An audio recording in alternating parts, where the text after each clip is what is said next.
الحمدللہ رب العالمین الرحمن الرحیم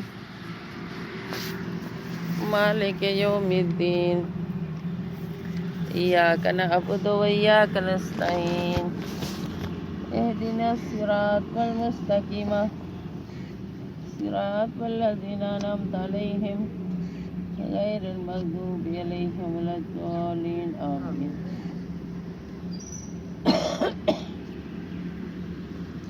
اللہم صلی علی محمد وعلی آل محمد کما صلیت علی ابراہیم وعلی آل ابراہیم انک حمید مجید.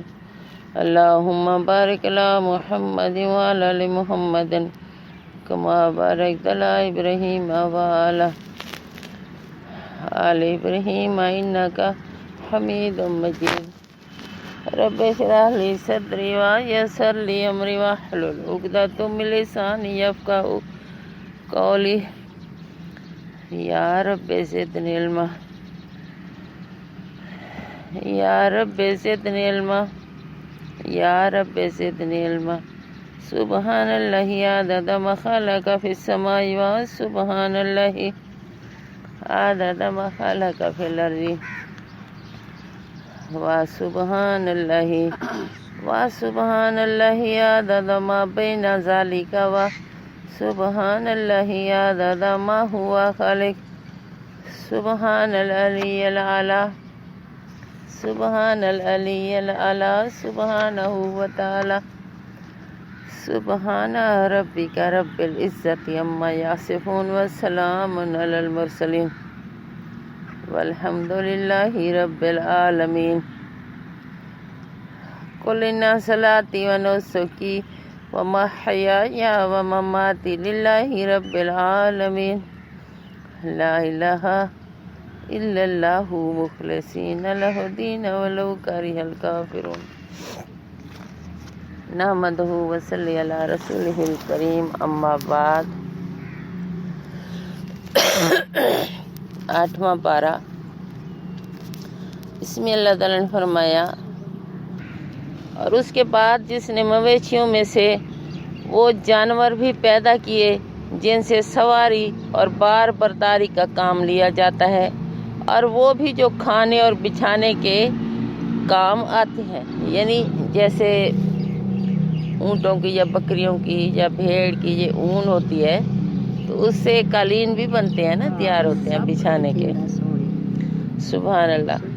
کھاؤ ان چیزوں میں سے جو اللہ نے تمہیں بخشی ہیں، لیکن شیطان کی پیروی نہ کرو، یعنی ولا تتبعوا خطوات الشیطان، اور نہ تم اتباع کرو یا اس کے قدموں. خطوات کہا جاتا ہے کہ جیسے ایک لکیر، لکیر دا فقیر، تو خط کھینچ گیا جو شیطان اور اس لکیر پہ چل رہے ہو تو سمجھو شیطان کے قدموں پہ چل رہے ہو.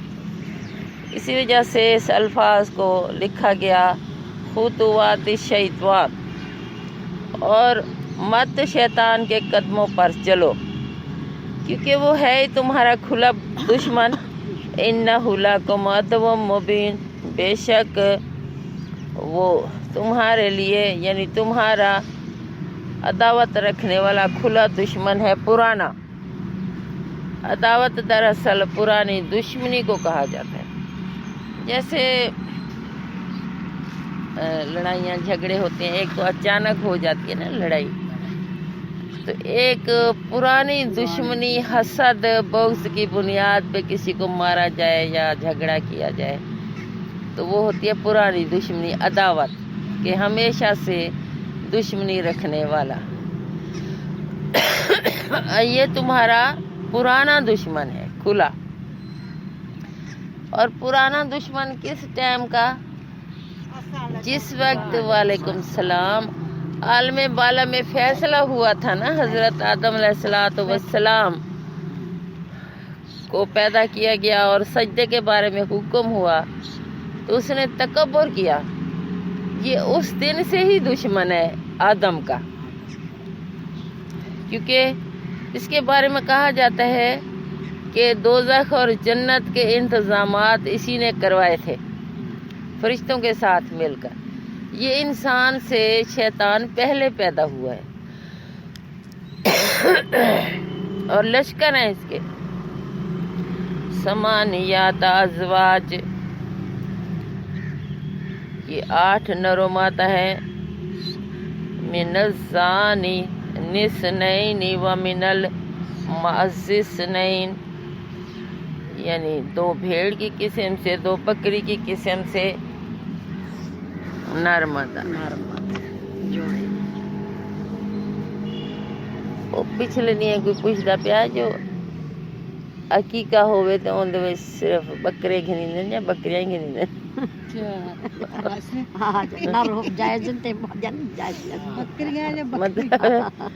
بکریاں یا بکرے. اچھا کچھ لوگ دماغ گالے جو مانج دی قربانی نہ کرو، وہ آکھیں جو باجی مانج دی قربانی کرن جائز ہے. لمحہ پھر وے جیلے رب کھیندا پہ جوڑی اندر نر بھی مادہ بھی. اچھا کچھ والا آکھیں نہ بکریاں کو ہو تے نہ آکھے گمی کو ہو نہ منجھی کو ہو، صرف وہ بھیڑے گھن وہ جڑو دمبے ہوندے وہ گھن تے بس وہی کو ہو. سونی چکی والا دمبا جیلے اللہ تعالی حلال کیتی ہے جڑی چیز، سبحان اللہ. یعنی 2 قسمیں یہاں پہ بتایا گیا بھیڑوں میں اور 2 بکریوں میں. کل الذکرین حرم عامل انثیین اما اشتملت علیہ ارحام الانثیین نبئونی بعلم ان کنتم صادقین. نبی صلی اللہ علیہ وسلم ذرا ان سے پوچھو کہ اللہ نے ان کے نر حرام کیے ہیں یا مادہ، یا وہ بچے جو بھیڑوں اور بکریوں کے پیٹ میں ہوں. ٹھیک ٹھیک علم کے ساتھ مجھے بتاؤ اگر تم سچے ہو. اعتراض کرتے تھے نا.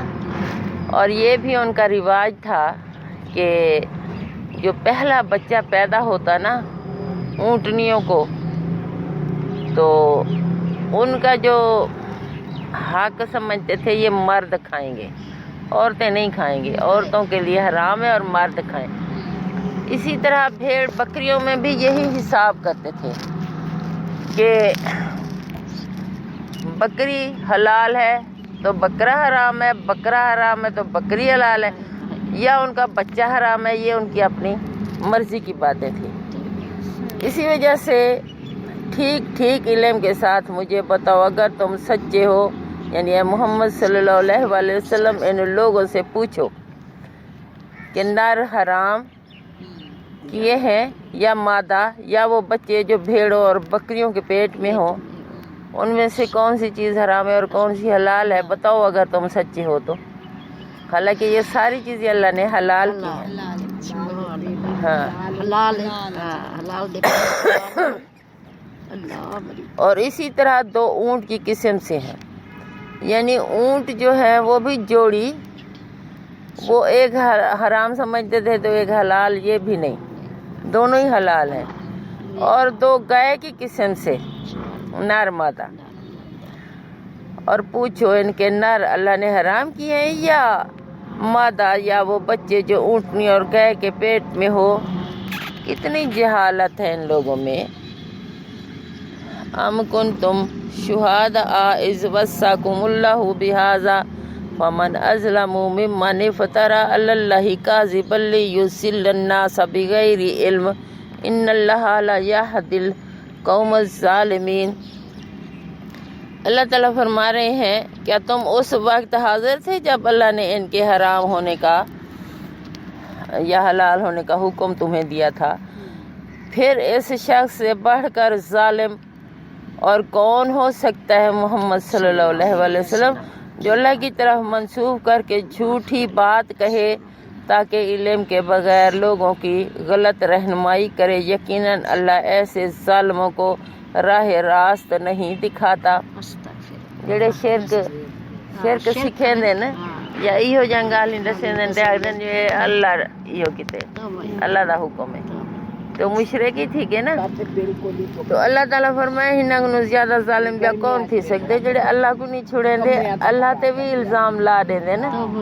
ہنگ نو بات کیا تھی سکتے. صحیح گل اس کے بعد فرمایا گیا کلا اجدو فیما اوحی الی محرمن علی طائم یطعمہ الا ان یکون میتۃ او دما مسفوحا او لحم الخنزیر فانہ رجس او فسقا اہل لغیر اللہ بہ من اضطر غیر ولا عاد فإن ربک غفور رحیم. اے نبی صلی اللہ علیہ وآلہ وسلم آپ ان سے فرما دیجئے کہ جو وحی میرے پاس آئی ہے اس میں تو میں کوئی چیز ایسی نہیں پاتا جو کسی کھانے والے پر حرام ہو الا یہ کہ وہ مردار ہو یا بہایا ہوا خون یعنی ہو یا سور کا گوشت ہو کہ وہ ناپاک ہے یا فسق ہو کہ اللہ کے سوا کسی اور کے نام پر ذبح کیا گیا. یعنی آپ ان سے یہ فرمائیں کہ مجھے تو اس طرح کا کوئی میسج نہیں آیا اللہ کی طرف سے نہ کوئی وحی آئی ہے کہ بھئی ان چیزوں میں کچھ حرام ہے یا حلال. ہاں یہ ضرور ہے کہ یعنی خون کے بارے میں مردار کے بارے میں یا سور کے بارے میں یا اس کے علاوہ جس پر اللہ کا نام نہ لیا گیا ہو وہ تو حرام ہے. مطلب یہ ہے یا فسق ہو کہ اللہ کے سوا کسی اور کے نام پر ذبح کیا گیا ہو. پھر جو شخص مجبوری کی حالت میں جیسے کوئی جنگ کا ماحول ہے کوئی قحط کا ماحول ہے کوئی زلزلے کی سی کیفیت ہے اور اپنی جان بچانے کے لیے ایسی چیزوں میں سے کوئی چیز اس نے کھا لی. مطلب یہ ہے پھر جو شخص مجبوری کی حالت میں کوئی چیز ان میں سے کھا لے بغیر اس کے کہ وہ نافرمانی کا ارادہ رکھتا ہو یعنی نافرمانی کا اس کا ارادہ نہ ہو اور بغیر اس کے کہ وہ حد ضرورت سے تجاوز کرے تو یقیناً تمہارا رب درگزر سے کام لینے والا اور بڑا رحم فرمانے والا ہے. سبحان اللہ. بیا کیا ٹھیک نو بیا کیا ہو گئے. ہاں یہ اللہ تعالیٰ اثر دین دے وچ منع فرمائے کہ جڑا سور ہے ان دا گوشت جڑا ہے حرام ہے. واللہ جی ہن ایمان والے بندے انہاں تحقیق کی ہے جو بھی وجہ کیا ہے کیوں اللہ روکی حالانکہ جانور پیدا تھا کتے سے پیدا کرنے کا مطلب کیا ہے پیدا کرتے روکیس اصل مثال میں جی نہیں آئی بیٹھی ہوں چھپکلی رات کو ہاں مچھر کھم دیے زہریلے مچھر کھم دیے اتنے زیادہ زہریلے ہو سن نا وہ کھو سے اگر چاہو انسان کو کٹ ونجن نہ ہو تب بیمار تھی ہوں انسان لیکن اللہ اپنا انتظام کیتے ان دی خوراک بنی ہے انسان کو نجات دیتی ہے سننے گندے زہریلے مچھریں کو اے بھی دراصل جو گندگی ہے وہ کھم دین مردار کھاوین گندگی کھاوین یعنی ہر گندی چیز وہ کھم دین ہی واسطے اللہ انہوں کو پیدا کیتے تاکہ دنیا دی صفائی تھی جنگلیں دی صفائی تھی سنی حیرانگی دی حد تک کہ اللہ کوئی چیز بیکار پیدا نہیں کرتی ہر چیز کوئی نہ کوئی فائدہ ہونے یعنی اگر کئی ملک آلودگی یا گندگی زیادہ پھیلی پی ہے تو یہ جانور اگر چھوڑ دیو تو منٹ سارا کچھ کھاتے صفایا کرتے یعنی تو کو صفائی کرنے کی ضرورت ہے. سبحان اللہ.